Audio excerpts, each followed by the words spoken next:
केन्दुझर जिला शेषो थाना अधीन ढेंका अंचल दुई जन युवक जंगली भालू आक्रमणर शिकार होई गुरुतर होइछन्ति। सूचना अनुसार हाटडीही ब्लॉक ढेंका पंचायत पुरापाणी ग्रामर गंगा हेम्रम और संग्राम टुडू नीतिदिनिया परी दुई जन युवक ग्राम निकटस्थ पोखरी को गाधेय जाइथिले।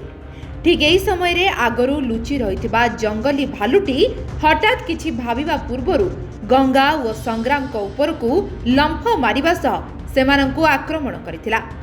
भालू आक्रमण करिबारु दुई युवक बड़ पाटी करी ग्रामवासी को डाकिथिले।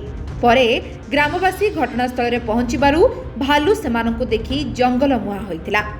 तबे घटना संपर्क में बुझिबा परे आहत युवक दुई जनंकु ग्रामवासी उद्धार करी आंबुलांस जोगे प्रथमे आनंदपुर उपखंड जिला चिकित्सालय को पठाइथिले एवं सेठारे गंगा हेम्रम आहत होइतबा बेले आउ संग्राम टुडू गुरुतर होइतबारु तांकु डाक्तर कटक बड़ मेडिकल स्थानांतरित करथिबा नै सूचना रहिछि।